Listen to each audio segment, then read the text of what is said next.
One morning, an unknown boy prepares for his daily training while watching the news. It's centered on the young prodigy and genius, Her Highness Stella Vermilion. Not that he cares. This guy is Ikki Kurogane, a student of Hagen Academy. As he heads out of his room, he reflects on the saying that life is unfair because of the conditions you're born in. Hard work only comes second to privilege. He continues on by mentioning the gap between geniuses and the rest, so it wouldn't be remiss to say that hard work can never beat inborn talent.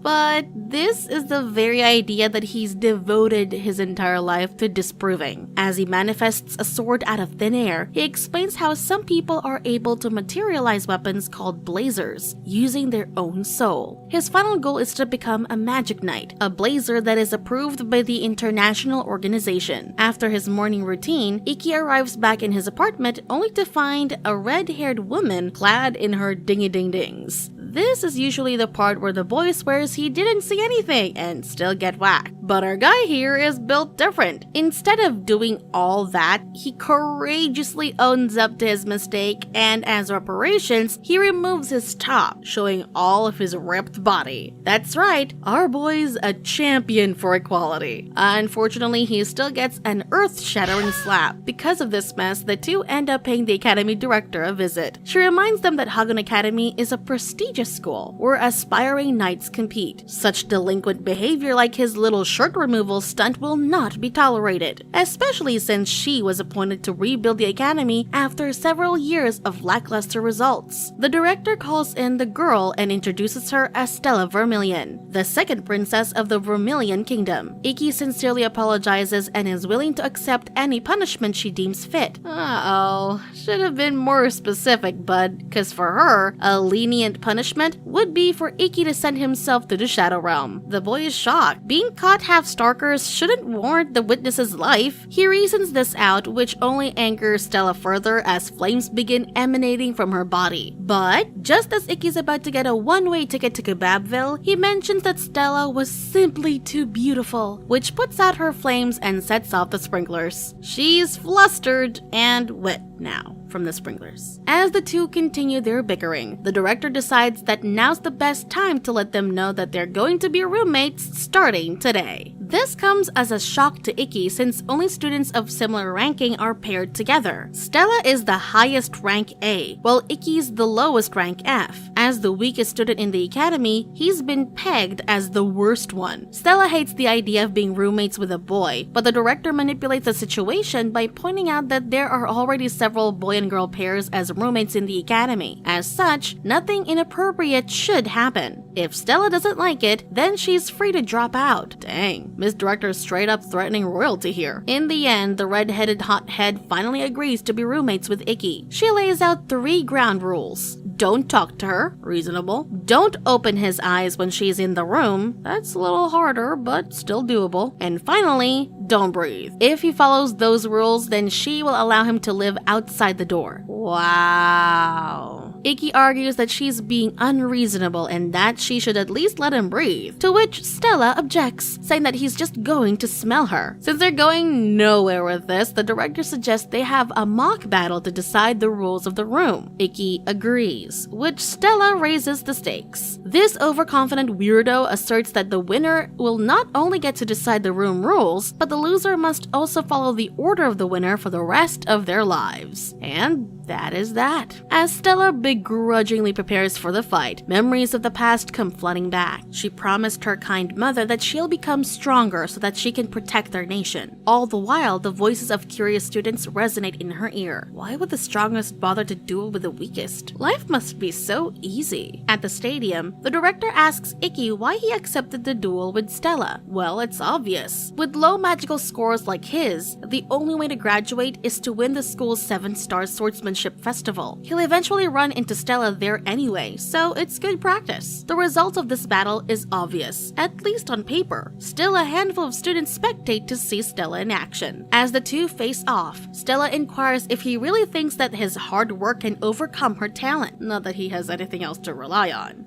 this perspective disgusts her, since it invalidates her personal efforts and growth. The director explains that a mock battle is a test of endurance, since they can't hurt each other for real. Alright, begin. The two combatants finally summon their weapons. Ikki wields a simple black katana he calls Intetsu, and Stella's equipped with a golden flaming broadsword she calls Levitate. She opens up with a flurry of sword swings, each one emitting explosive flames. Ikki's being pushed back. As the fight progresses, Stella comments Ikki's ability to parry and evade her attacks. It may seem like he's running away, but he's actually been observing her techniques all this time. He recognizes her amazing talent and even praises all the hard work she's put in, which KOs her right in the feels. But now it's Ikki's turn. He begins to turn the tables by attacking her with her own techniques. It's finally revealed that his fighting style, Blade Steel, is all about replicating his opponent's moves and using these against them. Well, after all, how do you win a war against yourself? Stella tries to surprise him with an unconventional attack, but he blocks it with ease. She can't beat him with half-baked moves done on the fly. She's wide open. Seizing the opportunity, Ikki slashes her with all his might. Is it over? No, far from it. Stella's using magic to block his attacks now. The kid gloves are off, and the prodigious princess isn't going to hold back anymore. At first, she wanted to defeat Ikki purely through swordsmanship to keep things fair. Now, indirectly showing him some respect, she gives him props before activating her all-power noble art. A flaming salamander manifests on her blade and blasts through the roof. It's her strongest attack, and we can only hope that the school has an equally strong insurance. Despite the fearsome sight, Ikki still isn't backing down. He's activated his own noble art, Ito Shura. In an instant, Ikki teleports behind the shocked girl, rendering her attack useless. No matter how devastating one's move is, it's futile if it doesn't hit. But what exactly did Ikki trigger? Well, it's a magic that expands all of his energy for a single minute. So for this small amount of time, he's superhuman. Taking full advantage of it, he outmaneuvers all of Stella's attacks and finally lands a decisive blow, winning the battle. After the grueling battle, the two pass out. Time passes and Stella's still in the school clinic, recovering from the fight. The director pays her a visit, so she asks her the million-dollar question. Why is someone like Ikki in Class F, despite his unquestionable strength? To this, the director explains that the ranks are judged based on pure magical ability. Swordsmanship, combat prowess, none of these are considered. There isn't a system available that can fairly assess Ikki. Before she leaves, the director advises Stella to follow Ikki with all she's got. There's quite a lot to learn from that boy. Afterwards, Stella returns to their room and finds Ikki sleeping on the bed with his back exposed. Her curiosity gets the better of her and she can't help but lay her finger on his skin. The girl grows more and more flustered, and unfortunately for her, her question of what's happening to me gets answered by a very confused Ikki, caught in 4K. Stella then apologizes for looking down on him when they first met. Sure, all is forgiven, but Ikki recalls that the loser becomes the winner's servant. Though she isn't particularly keen about it, Stella still keeps her promise and braces herself for any command he will give, no matter how indecent. But what's this? The boy simply orders her to be his roommate and get along with him. And so, after a tumultuous meeting, they finally share a fist bump. A tsundere-ish fist bump, but a fist bump nonetheless. The very next morning, Stella determinedly joins Ikki on his daily 20-kilometer run. They've gone way friendlier now, with the princess insisting to drop the honorifics. Anyway, it's a hot day, so Ikki takes a drink from his jug and offers Stella some. For her though, this small gesture is a momentous occasion since it's like an indirect kiss. Ikki understands and takes back his offer, only for Stella to take a sip regardless. Under her breath, the girl mumbles that she's not against the idea. All aboard the Tsundsun train! Buckos! The boy shares that his little sister will be enrolling in their academy today. It's a fateful reunion after 4 years. And since no kinship is sacred in anime land, Stella asks if they're blood related or not, and is adequately satisfied to discover that they have a normal siblinghood going on. Anyway, it's time for class. Their new homeroom teacher, the eye-bag-laden Miss Yuri, reminds everyone about the director's recent announcement. Here it was revealed that participants participation eligibility for the Seven Sword Stars Festival tournament will no longer be based on the student's magic ability score, but instead on a mini combat tournament. They'll be grouped into random brackets, with each student having to fight a battle every 3 days. Each one will undergo 10 matches at the very least. Ikki realizes that he might be able to utilize Ito Shura as there's enough time to cool down. The teacher then begins cheering on her students until a stream of blood erupts. Oh my god, woman, are you okay? Ikki and Stella bring her to the hospital, where the redhead discovers that this professor's to thank for Ikki's acceptance into the school. The boy continues sharing his past as they return to the dorm, only to be interrupted by an enthusiastic blondie. Grabbing his arm in a rather friendly way, she introduces herself as Kagami. She's become a big fan of Ikki and wants to interview him for her newspaper club's first issue. She even adds some bouncy incentives. This obviously makes Stella jealous as her targets become rather popular, and storms off. Ikki tries catching up to her, but his attention is called by another girl. He looks around and finds his white-haired little sister. It's Shizuku! Voices shower the petite girl with praise like she's some type of prodigy. Nonetheless, it's a warm reunion. The brother apologizes for not finding her right away, but it's okay. To mark this momentous occasion, Shizuku leans in and kisses him on the lips. Normal siblinghood, he said. Nothing's going on, he said. This causes a public uproar, and Kagami captures the latest scoop. Stella can only panic at the sight. The white-haired offender explains that it's only natural for two close people to kiss. More attempts at justification come flooding in, but no one's having it. No longer able to stay a witness, Stella forcefully pulls Shizuku away and scolds Ikki for allowing this to happen. Shizuku angrily informs Stella that she interrupted their special moment, and despite her royal stature, what they do as siblings is none of her business. What relationship do the two have that gives this countryside princess the right to interfere? Well, without restraint, she screams out that Ikki is her master and she is his servant. She's faithfully followed his first command of sleeping with him, which technically isn't wrong since he asked her to be roommates, just maliciously spun around. Expectedly, this elicits reactions of disbelief, shock, and everything in between. Kagami's eternally grateful for the scoop. Ikki tries to clear things up, but it seems like Shizuku and Stella are done talking. Shizuku brings out her weapon, a short sword she calls Yoishigure. She boasts that her water affinity can easily snuff out Stella's flame.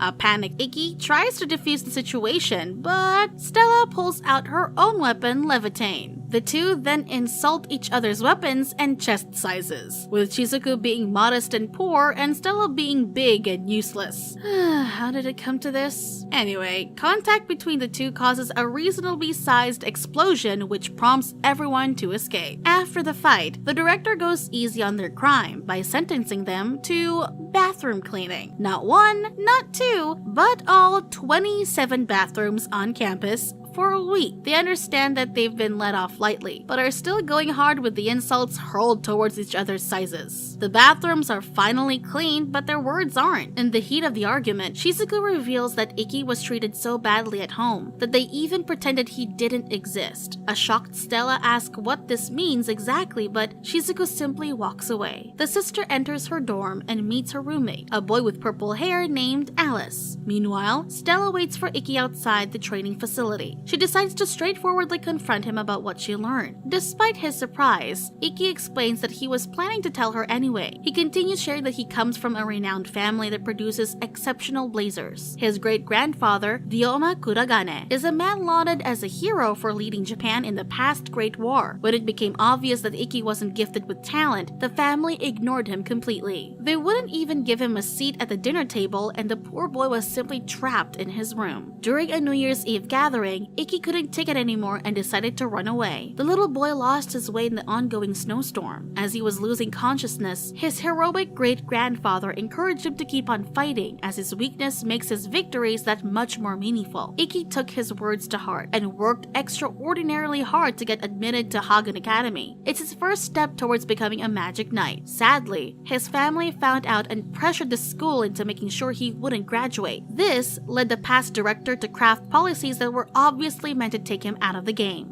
Things are better now though. Thanks to the new director, graduating is actually a possibility. Yes, there's a chance that his family might get involved again, but he'll still overcome it regardless. With a smile on her face, Stella resolves to push him forward with her competitiveness. We zoom back to Shizuku's dorm room. She's overshared her undying love for her brother with her new roommate. Since no one at home loves Ikki, it's her duty to give all that he deserves, herself. Shizuku apologizes to Alice for the long rant, but the boy empathizes. He even knows someone similar in his past, so he reiterates that she can always come to him, her big sister, for help. And yes, he identifies that way. As the day ends, Stella cooks up some soup while Ikki rests in the bath. Our redhead then enters wearing only a swimsuit. As his servant, it's her duty to wash his body. Fan service time! Ikki tries to refuse her advances but gives in eventually. As she learns more about his preferences, the scene's getting steamier by the minute. Her bouncy rolls are on his back now. However, an unfortunate wardrobe malfunction cuts it short and ends with a slap to Ikki's face. Early the next morning, Ikki tries to give Stella some intel on her next opponent, the third-year Momotani, but the girl refuses the information. After all, one combats unknown opponents in real-life scenarios. This is opposite to Ikki, who prefers to do extensive research on his opponents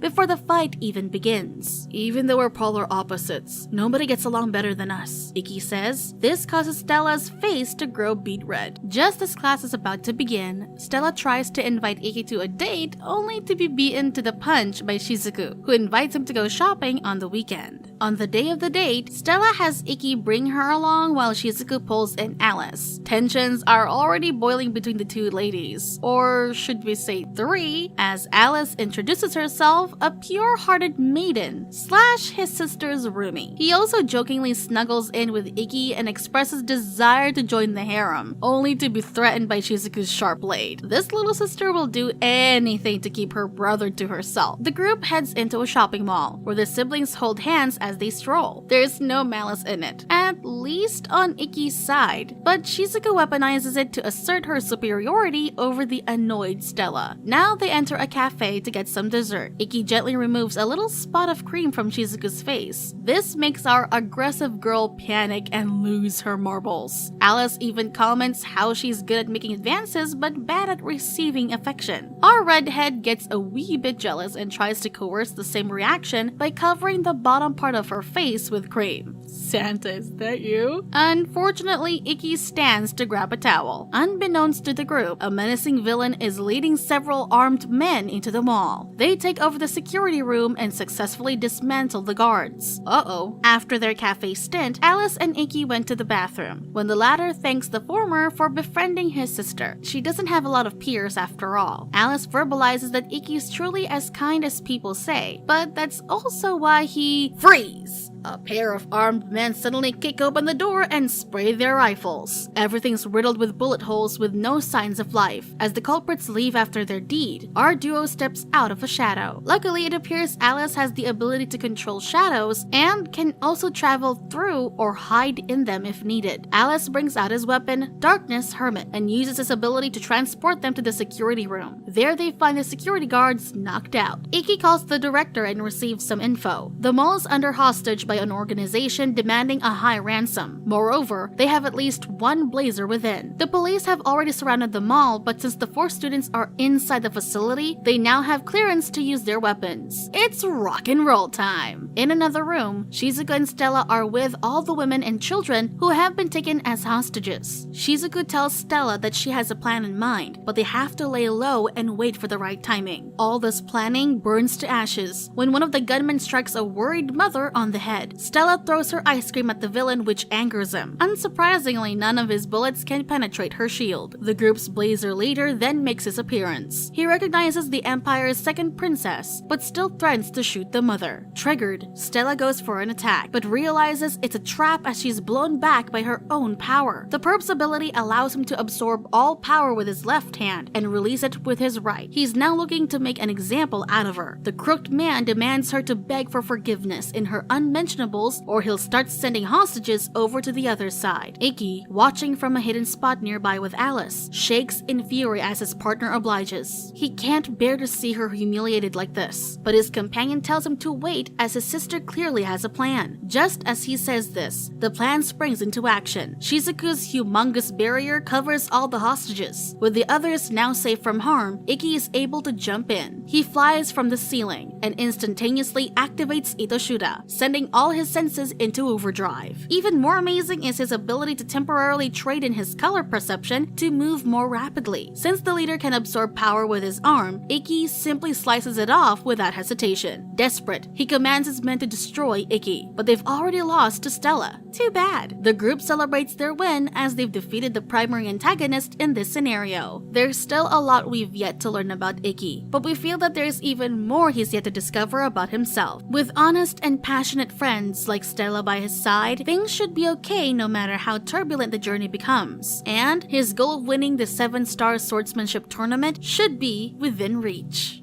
Subscribe to watch more videos like this, turn on notifications and leave a like to help the channel out. Thank you for watching.